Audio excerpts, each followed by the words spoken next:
Allahabad high court ने धर्मांतरण मामले को लेकर बेहद एक अहम फैसला सुनाया है। हालांकि यह मामला एससी और एसटी एक्ट से भी जुड़ा हुआ है। इलाहाबाद हाई कोर्ट ने कहा है कि जो लोग हिंदू धर्म बदलकर एससी और एसटी एक्ट का लाभ उठा रहे हैं वो बिल्कुल भी संविधान के खिलाफ है। हालांकि इलाहाबाद हाई कोर्ट ने अब प्रदेश के जितने भी जिला अधिकारी हैं उनको ये साफ निर्देश दिया है कि जो लोग भी हिंदू धर्म परिवर्तन करने के बाद एससी और एसटी का लाभ उठा रहे हैं उनके खिलाफ एक रिपोर्ट तैयार की जाए और एक सूची तैयार की जाए कि आखिर ऐसे कौन लोग हैं जो एससी और एसटी का लाभ उठा रहे हैं। हालांकि यह पूरा मामला महाराजगंज के रहने वाले जितेंद्र साहनी व्यक्ति से जुड़ा है, जिसने इलाहाबाद हाई कोर्ट में एक याचिका दाखिल की थी, जिसको आज इलाहाबाद हाई कोर्ट ने उस याचिका को पूरी तरीके से खारिज कर दिया है। हालांकि जितेंद्र साहनी ने अपनी दलील में कहा है कि उन्हें फंसाया जा रहा है और उन्होंने ईसा मसीह के संदेशों को अपनी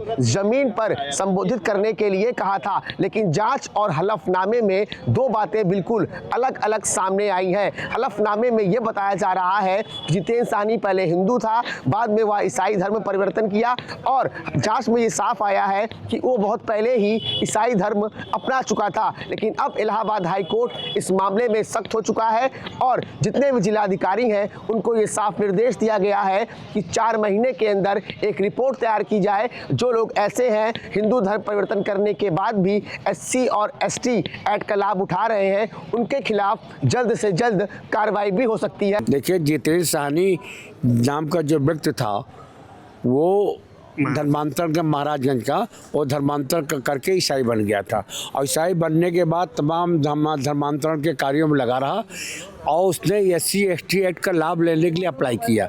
बाद में जब सरकार के संज्ञान में आई ये बात तो उसकी एफआईआर हुई और एफआईआर के बाद एसीएम ने इसको वारंट का वगैरह कर दिया था, प्रोसीडिंग अडॉप्ट कर लिया था।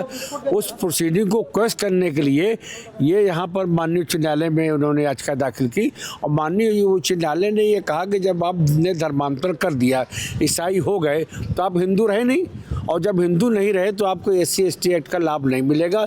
ये बहुत गलत बात है। धर्मांतरण आपने किया और लाभ भी ले रहे हैं। तो उन्होंने क्या किया, प्रवीण गिरी जी जो यहाँ के माननीय उच्च न्यायालय के न्यायमूर्ति थे, उन्होंने उत्तर प्रदेश सरकार के तमाम सारे अधिकारियों को, कोर्ट को और केंद्र सरकार के तमाम अधिकारियों को निर्देश दिया कि भाई इसकी प्रॉपर जाँच की जानी चाहिए, इन्वेस्टिगेशन करना चाहिए और इस तरीके के कार्य में जो लगे हुए हैं जिन्होंने धर्मांतरण करके एससी एसटी का लाभ ले रहे हैं, इसकी रिपोर्ट आप माननीय उच्च न्यायालय में रखें ताकि हम इस पर कार्रवाई कर सकें। वास्तव में बहुत संगीन मामला है। एक तो धर्मांतरण का खुद भी बहुत संगीन मामला है, लेकिन धर्मांतरण करके आप अन्य वर्ग के लोगों का आप लाभ लेंगे तो मैं समझता हूँ इससे ज़्यादा घृणित कार्य और जघन्य अपराध कोई होना होगा।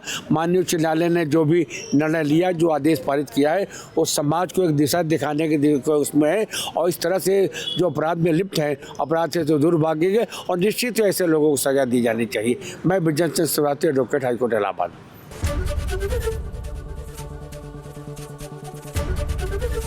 एबीपी गंगा, खबर आपकी, जुबान आपकी।